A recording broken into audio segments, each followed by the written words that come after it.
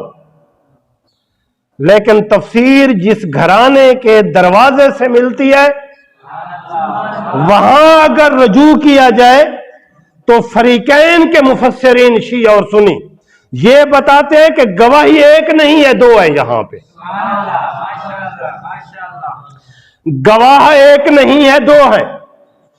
اور جو علم لغت کے ماہر ہیں وہ یہ بتاتے ہیں کہ اللہ کی گواہی کے ساتھ جس ذات کی گواہی کا ذکر کیا گیا ہے وہ کوئی عام گواہ نہیں ہے۔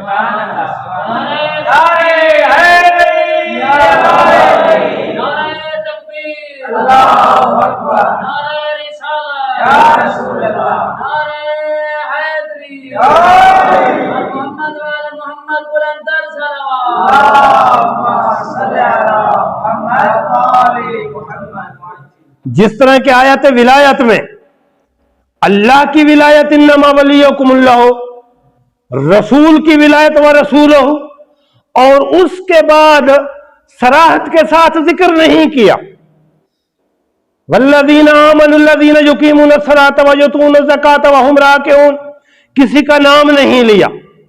اللہ کو بھی صراحت کے ساتھ ذکر کیا ہے، رسول کو بھی صراحت کے ساتھ ذکر کیا ہے، اس کے بعد صراحت کے ساتھ کسی کا نام نہیں لیا، اس کے کام کو ذکر کیا ہے۔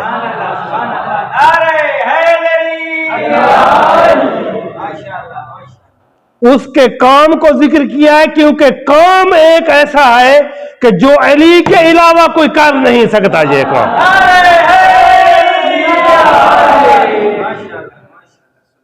اس لیے مختلف مقامات پہ خداوند عالم نے علی کا جو ذکر ہے وہ رموز میں کیا ہے۔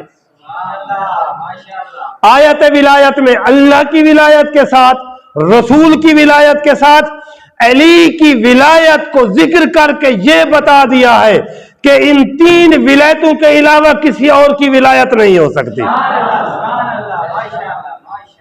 اسی طرح اس آیت میں جو ابھی بیان کی ہے گواہی والی آیت، اس میں خداوند عالم نے اپنی گواہی کے ساتھ من عنده علم الکتاب، اس کی گواہی کو ذکر کر کے بتا دیا ہے کہ جس طرح وہ ذات کبریا ہر عیب سے منزہ اور مبرہ ہے، جو اس کے بعد گواہ ہے وہ بھی اسی طرح ہر عیب سے پاک و پاکیزہ ہے۔ شان اہل بیت و آل بلندر صلوات، صلی اللہ محمد و آل محمد وجل۔ تو تمام مفسرین کا جو حق پہ ہیں، جو حق و حقیقت بیان کرتے ہیں، ان کا اتفاق ہے، اجماع ہے کہ یہ من سے مراد وہ ذات ہے جو رسول کے بعد کائنات سے افضل ہے، انبیاء سے افضل ہے، اولیاء سے افضل ہے، تمام مخلوق سے افضل ہے، وہ ابو الحسن علی ابن ابی طالب کے علاوہ کوئی اور نہیں ہو سکتا۔ اب رسول کے لیے گواہی آ گئی، بس مختصر کر رہا ہوں، گواہی آ گئی۔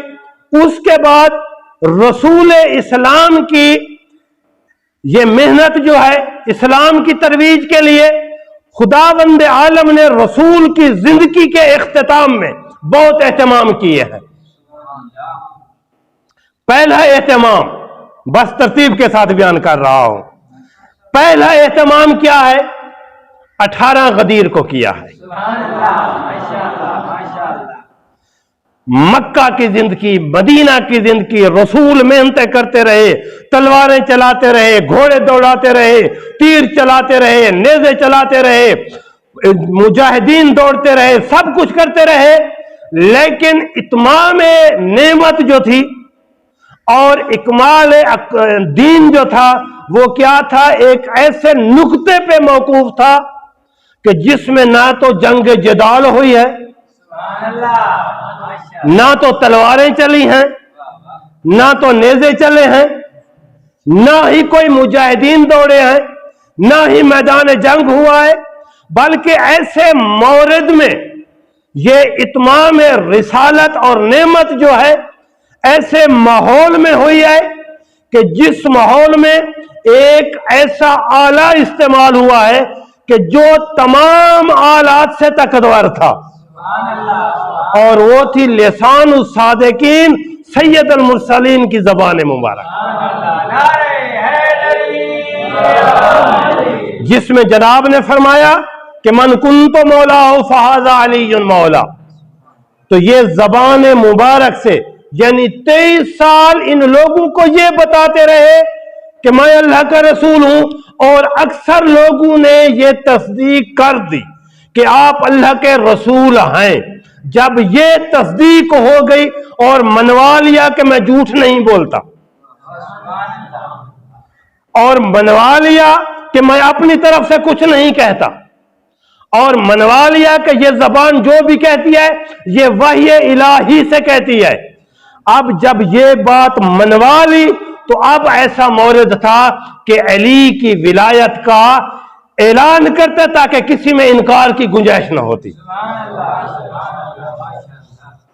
غدیر 18 کو، اس کے بعد اور اہتمام بڑھا، خداوند عالم نے نبی کی اس رسالت کو مزید واضح کرنے کے لیے، اب نبی کی تو تصدیق ہو گئی ہے، اب کچھ ایسے لوگوں کی معرفت کرانی تھی کہ خداوند عالم یہ بتانا چاہتا تھا کہ جس نبی کی آپ نے تصدیق کر دی ہے اور جس نبی کو نبیوں سے افضل مان لیا ہے، اب ان کے بعد ایک اور مخلوق ہے جو نبی کے بعد سب سے افضل ہے۔ سبحان اللہ، سبحان اللہ، ماشاءاللہ ماشاءاللہ۔ غدیر میں فقط علی کا اعلان کیا، اس کے بعد رسول کو حکم ہوا کہ کسائی یمانی کے نیچے چلے جاؤ، رسول نے اہتمام کیا، علی کو بلا لیا، حسن آ گئے، حسین آ گئے، جناب زہرا آ گئیں، تو اس چادر تطہیر کے نیچے ان 5 زوات کو جمع کر کے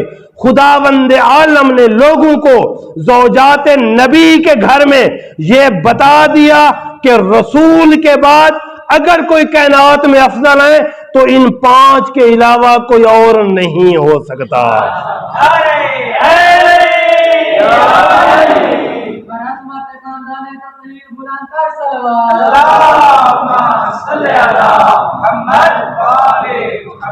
اس کے بعد تصدق بالخاتم، انگوٹھی کی زکوٰۃ، خداوند عالم نے علی ابن ابی طالب کو اس کا مصداق بنا کے لوگوں کو بتا دیا کہ نماز پڑھنے والے بھی علی اور علی والے ہیں، زکوٰۃ دینے والے بھی علی اور علی والے ہیں، مسجد میں جانے والے بھی علی اور علی والے ہیں، جماعت کا اہتمام کرنے والے بھی علی اور علی والے ہیں۔ یہاں پہ علی کی فضیلت بیان کر دی۔ اس کے بعد سورت دہر نازل کی، جس میں یطعمون الطعام علی حبہ مسکینا و یتیما و اسیرا، اس آیت کا مصداق خانوادہ رسالت کو بنا کے یہ بیان کر دیا ہے کہ میری مخلوق کی اگر کوئی مدد کرنے والا ہے اور میرے دین کے لیے اگر کوئی قربانی دینے والا ہے تو خانوادہ رسول کے علاوہ کوئی اور نہیں ہو سکتا۔ اس کے بعد آخری جو آج کی مناسبت ہے، مباہلے کا جو دن ہے، اچھا یہ جو ہفتہ گزرا ہے نا، علمی نقطہ، یہ جو ہفتہ گزرا ہے اس کو اسبوع ذہب کہا جاتا ہے۔